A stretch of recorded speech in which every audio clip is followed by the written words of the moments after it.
اعوذ باللہ من الشیطان الرجیم بسم اللہ الرحمن الرحیم رب اشرح لی صدری ویسر لی امری واحلل عقدۃ من لسانی یفقہوا قولی رب یسر ولا تعسر وتمم بالخیر اللہم لا سہل الا ما جعلتہ سہلا وانت تجعل الحزن اذا شئت سہلا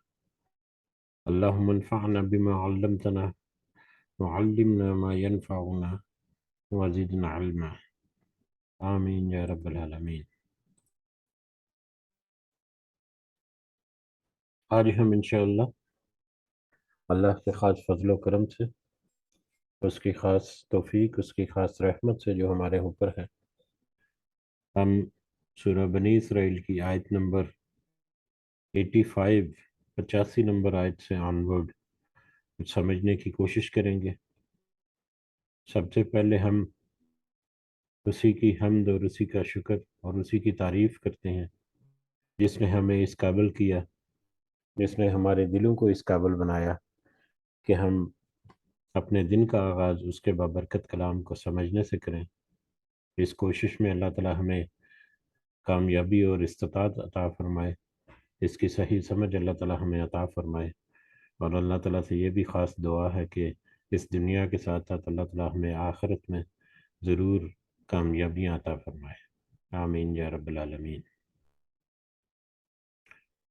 تو اس سے پہلے جو آیت نمبر 84 تک ہم نے جو کچھ آیات پچھلی مجلس میں پڑھی تھی، اس کا ہم ترجمہ اگر دیکھ لیں یاد دہانی کے لیے، تو آیت نمبر 73 سے لے کر 84 تک ہم نے پچھلی مجلس میں دیکھا تھا۔ اس کا ترجمہ کچھ یوں ہے، اللہ تعالیٰ فرماتے ہیں، یہ لوگ آپ کو اس وحی سے جو ہم نے آپ پر اتاری ہے بہکانا چاہتے ہیں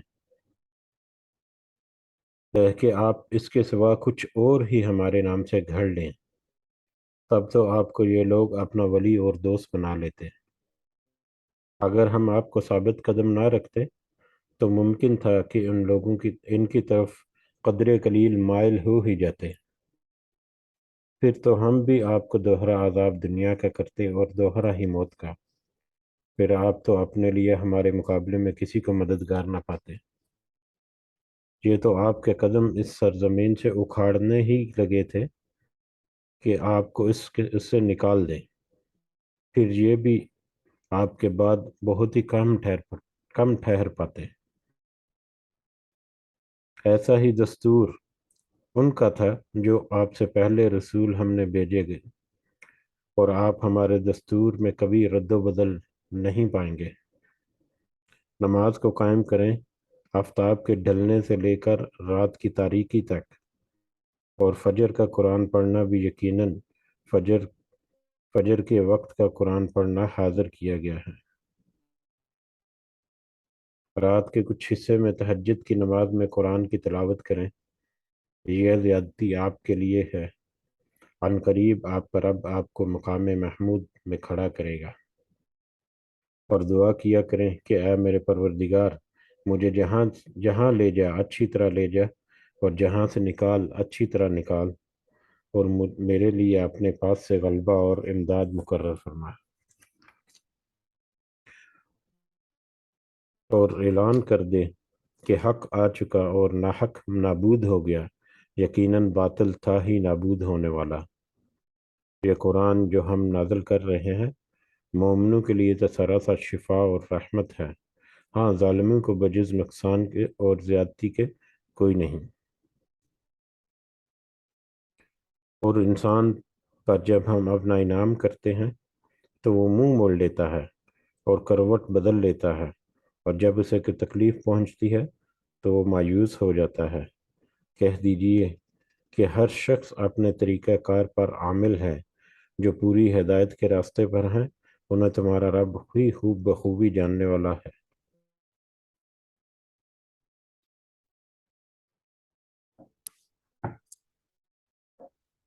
یہ تو پچھلی آیات کا ترجمہ جو ہم نے پچھلی مجلس میں پڑھی تھی۔ بڑھتے ہیں آگے آیت نمبر 85 کی طرف۔ اعوذ باللہ من الشیطان الرجیم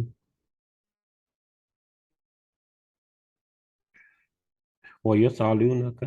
اور وہ سوال کرتے ہیں آپ سے، عن الروح، روح کے بارے میں، اور وہ روح کے بارے میں آپ سے سوال کرتے ہیں، قُلِ الرُّوحُ من عَمْرِ ربی،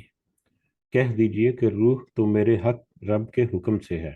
روح تو میرے رب کا حکم ہے، یا روح تو میرے رب کے حکم سے ہے، وما اوتیتم، اور نہیں تم دیے گئے، من العلم، علم میں سے، الا قلیلا، مگر بہت تھوڑا سا۔ وہ آپ سے روح کے بارے میں سوال کرتے ہیں، کہہ دیجئے کہ روح تو میرے رب کا حکم ہے، یا روح تو میرے رب کے حکم سے ہے۔ اب اس نے ایک تو سیاق و سباق کے حوالے سے اگر اس آیت کو دیکھا جائے، اس سے پہلے قرآن مجید کے بارے میں کچھ ذکر ہوا، مشرکین جو ہے وہ اس کو ماننے سے انکار کرتے تھے، یا اس میں طرح طرح کے سوالات کرتے تھے کہ اس میں بار بار بدل بدل کر مختلف آیات آتی ہیں، اگر اللہ کا کلام ہے تو ایک دفعہ کوئی ذکر آ گیا تو دوبارہ اس میں تبدیلی کیوں ہوتی ہے، یا اس میں کچھ احکامات کے بعد دوسرے احکامات کیوں، اس طرح سے متفرق سوالات، اور آگے بھی کچھ آئے گا، تو ان آگے اور پیچھے جو آنے والی آیات ہیں ان کے کنٹیکسٹ کے حوالے سے دیکھا جائے تو یہاں پر کچھ جو ہیں علماء انہوں نے ریفر کیا ہے، یہ روح جو ہے اس کا مطلب ہے فرشتہ یا سورس جہاں سے یہ قرآن مجید آ رہا ہے، جیسے روح الامین یا روح القدس بھی کہا گیا ہے، یا حضرت جبریل امین کو، جو کہ وہی لے کر آتے تھے قرآن مجید کی اللہ تعالیٰ کے حکم سے، تو اس کی طرف بھی اشارہ ہو سکتا ہے کہ روح یا یہ قرآن مجید کا آنا اور قرآن مجید کا سورس جو ہے یہ تو اللہ کے حکم سے ہی ہے۔ وہ آپ سے پوچھتے ہیں کہ یہ قرآن مجید کہاں سے آ رہا ہے، یہ آیات کہاں سے آ رہی ہیں، اور کون لا رہا ہے اس کو، تو آپ ان سے کہہ دیجئے کہ یہ تو اللہ کے حکم سے آ رہی ہیں، اور مگر تم بہت ہی کم علم دیے گئے ہو دنیا کے معاملے میں، غیب کا علم تمہارے لیے بہت کم ہے۔ ایک تو یہ پہلو ہے۔ دوسرا پہلو جو اکثر علماء اس آیت کے ریفرنس سے ذکر کرتے ہیں، اور زیادہ قریب پہلو وہی نظر آتا ہے کہ روح کے بارے میں سوال کرتے تھے۔ ایک تو مشرکین مکہ اپنی طرف سے کچھ سوال، بہت سارے اعتراضات بھی کرتے تھے، اور بہت سارے سوال اپنی طرف سے کرتے تھے، بہت سارے معجزات طلب کرتے تھے، جس کا ذکر ابھی آج ہی ہم انشاءاللہ کوشش کریں گے کہ آج بھی کور ہو جائے۔ اس کے علاوہ پیچھے جو اہل کتاب یہودی اور عیسائی، خاص کر مدینہ اور گرد و نواح کے جو یہودی اور عیسائی تھے، ان تک بھی خبر پہنچی ہوئی تھی، تو وہ بھی مختلف طریقوں سے سوالات جو ہے نا ڈائریکٹلی اور انڈائریکٹلی نبی کریم صلی اللہ علیہ وسلم سے بھیجتے تھے۔ وہ کسی مشرک سے ملے مکہ کے، اس کو کہا کہ ہاں ٹھیک ہے، اپنے نبی جو محمد سے یہ پوچھو، ذرا یہ اس طرح کے سوال پوچھو، تو مختلف طرح کے سوال بھی پوچھتے تھے۔ اسی طرح سے باقاعدہ طور پر یہودیوں اور عیسائیوں نے 3 سوالات نبی کریم صلی اللہ علیہ وسلم سے پوچھے، باقاعدہ طور پر پوچھے۔ اس میں ایک تو اصحاب کہف کا واقعہ جو ہے اس کے بارے میں پوچھا، دوسرا ذوالقرنین جو ہے ان کے بارے میں پوچھا، اور تیسرا روح کے بارے میں پوچھا۔ تو اصحاب الکہف اور ذوالقرنین جو ہے اس کا تو تذکرہ آئے گا آگے، اس کا جواب سورہ کہف میں انشاءاللہ ہم اس کے بعد اگلی سورہ وہی ہے وہ پڑھیں گے۔ اب تیسرا جو پہلو یا تیسرا جو ان کے سوال کا پورشن تھا روح کے بارے میں، تو اس کا یہاں پر اللہ تعالیٰ نے تھوڑا سا ذکر کر دیا۔ اس کے علاوہ اور بھی کچھ مقام پر روح کے بارے میں تذکرہ ہوا، اور اس کے بارے میں تھوڑی سی تفصیل ہم نے پہلے بھی پڑھی تھی کہ روح کیا ہے۔ اللہ تعالیٰ کی تخلیق جو ہے اس کو اگر دو بڑی بڑی کیٹیگری اس کو کیٹیگرائز کریں تو سب سے بڑے 2 پارٹ ہیں، یا 2 کیٹیگریز میں اس کو تقسیم کیا جا سکتا ہے۔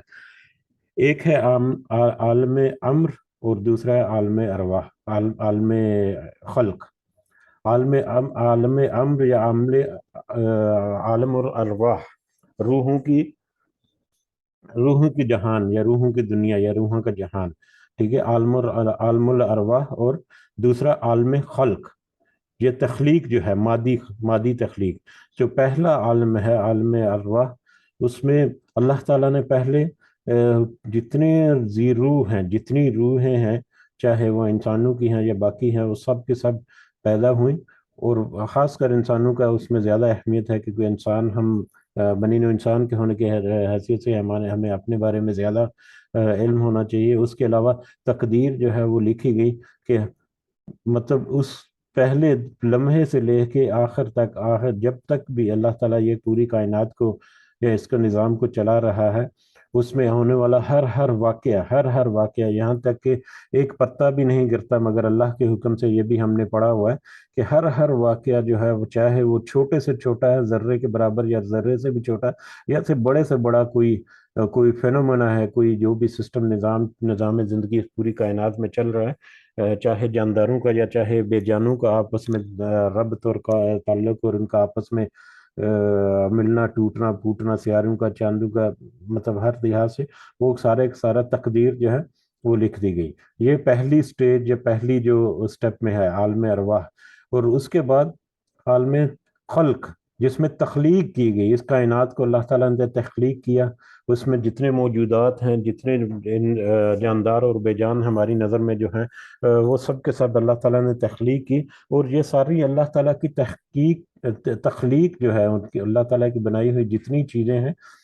وہ اللہ کے حکم سے رواں دواں ہیں، اللہ کے حکم سے رواں دواں ہیں۔ عالم ارواح میں جو روحوں کا بننا اور تقدیر کا لکھا جانا، وہ اور پھر اس کے اوپر اللہ نے کہا کہ کن ہو جا، اور فیکون، پس وہ ہو جاتا ہے۔ تو اللہ تعالیٰ کا یہ حکم ہے جس کے ذریعے سے یہ پورے نظام زندگی جو ہے پورے کائنات کا وہ رواں دواں ہے۔ تو روح کیا ہے؟ وہ اللہ کا حکم ہے، جس اللہ کے حکم کے نتیجے میں یہ پوری کی پوری کائنات جو ہے، چاہے ہماری نظر میں کوئی بے جان ہے یا جاندار چیز ہے، لیکن ہر چیز جو ہے وہ کچھ نہ کچھ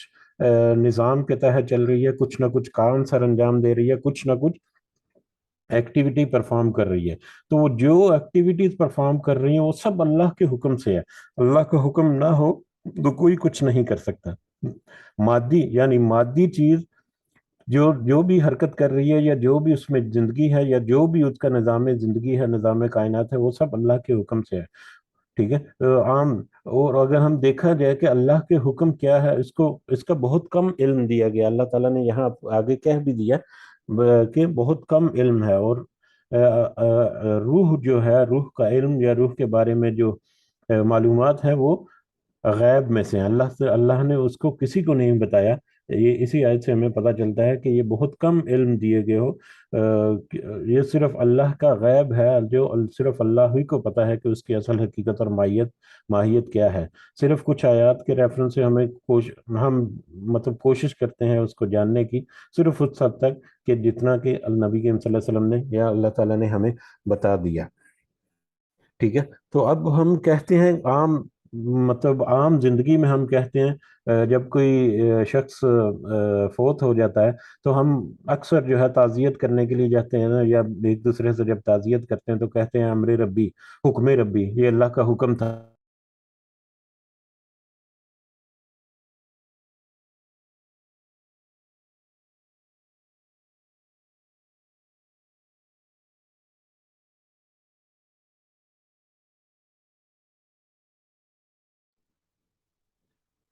السلام علیکم رحمۃ اللہ وبرکاتہ۔ جی ڈسکنیکٹ ہو گیا تھا میرا انٹرنیٹ، آئی ہوپ کہ ٹھیک چل رہا ہوگا ابھی، کبھی کبھی کچھ ایشو آ جاتا ہے اس میں۔ انشاءاللہ میں جلدی ہی اس کو چینج کروں گا، اپنا نیٹ ورک جو ہے۔ جی، تو تذکرہ چل رہا تھا کہ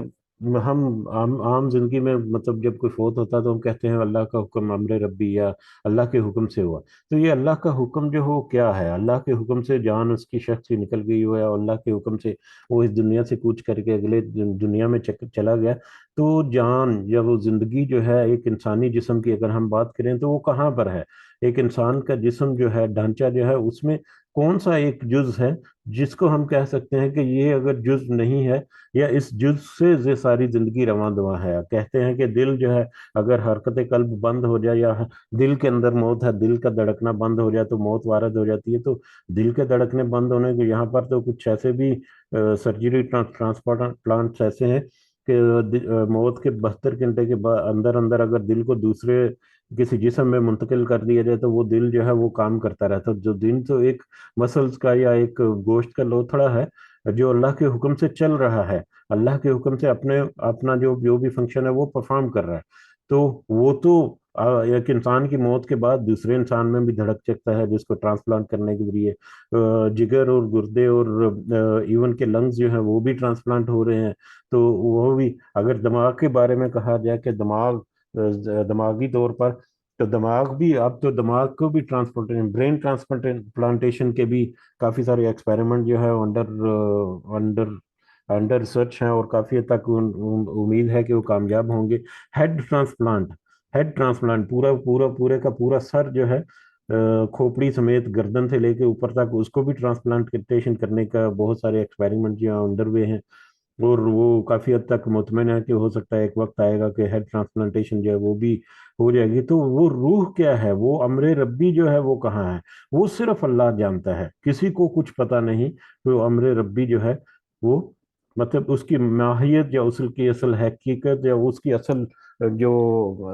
مطلب اصل جو ہے اس کی، وہ کیا ہے، یہ اللہ کی طرف سے غیب کا علم ہے، اور یہ ہمارے ایمان کا حصہ ہے کہ جو اللہ نے ہمیں غیب کی باتیں جتنی ہمیں بتائیں، اس کا ہمیں تھوڑا سا مثال کے طور پر یا اندازہ کرنے کے لیے یقین رکھنا ہے۔ اس کے علاوہ جو نہیں بتائیں ان کے اوپر بھی ایمان لانا، وہ بھی ہمارے مطلب ہمارے ایمان کا یا ہمارے دین کا حصہ ہے۔ جیسا کہ یہ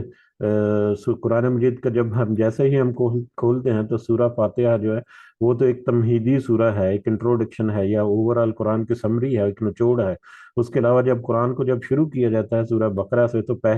پہلی دوسری آیت میں ہی اللہ تعالیٰ کہتے ہیں کہ یہ تو کتاب جو ہے یہ ہدایت ہے، یہ کوئی شک نہیں اس میں، یہ ہدایت ہے متقیوں کے لیے اور ان لوگوں کے لیے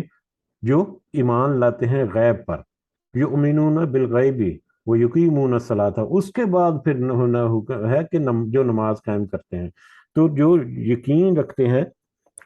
یا ایمان رکھتے ہیں نماز غیب پر، اور اللہ کی غیب کی باتیں جتنی اللہ نے بتا دی، وہ تو ہمارے لیے مطلب ایک اضافی ایک علم ہے جو اللہ تعالیٰ نے نہیں بھی بتائیں، تو اس کے اوپر بھی پورا کا پورا ایمان رکھنا، یہ ہمارے دین کا یا ہمارے اعتقاد کا بنیادی جز ہے۔ تو روح کیا ہے، یہ روح جو ہے یہ تو اللہ کا حکم ہے۔ تو اس بارے میں کچھ سوال کرتے تھے، یہودیوں کا بھی یہ سوال ہوتا تھا، اور یہودی اس طرح کے سوال جان بوجھ کر اس لیے بھی کرتے تھے کہ ہو سکتا ہے کہ کوئی ان کا جواب نہ بن پائے، جس کی وجہ سے وہ اپنے مقصد میں کامیاب ہو گئے۔ تو اللہ تعالیٰ کی طرف سے ایسے ایسے جواب آتے کہ جن کا ان کے پاس بھی کوئی اور توڑ نہ ہوتا۔ ٹھیک ہے، تو یہ آپ وہ پوچھتے ہیں آپ سے کہ روح کے بارے میں، تو کہہ دیجئے کہ روح تو میرے ہر رب کے حکم سے ہے، یا روح تو میرا رب کا حکم ہے، اور نہیں دیے گے تم علم میں سے مگر تھوڑا بہت تھوڑا۔ تمہیں جو علم دیا گیا ہے،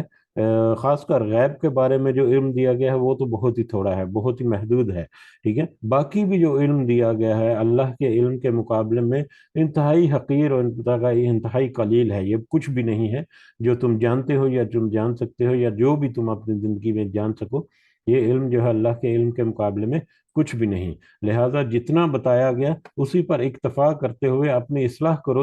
اور دوسری یہاں پر ایک اہم نقطہ، کہ وہ جان بوجھ کر ایسے سوالات کو اٹھانا اور ایسی چیزوں کو ہائی لائٹ کرنا جو خام خواہ کنفیوژن پیدا کرنے کے بجائے اس کے کہ وہ جو پہلے جو بڑے واضح انداز میں جو نشانیاں ذکر کی، واضح انداز میں جو احکامات ہیں، واضح احکامات میں کرنے اور نہ کرنے کے کام ہے، بجائے وہ ان کی طرف فوکس کریں کہ وہ زیادہ ضروری ہیں اور زیادہ آسان ہے آپ کو امپلیمنٹ کرنے کے لیے اپنی لائف میں، اس کی طرف فوکس کرنے کی بجائے اس طرح کے سوال کرنا جس سے ایک نیت یہ ہے کہ کنفیوز کیا جائے، یا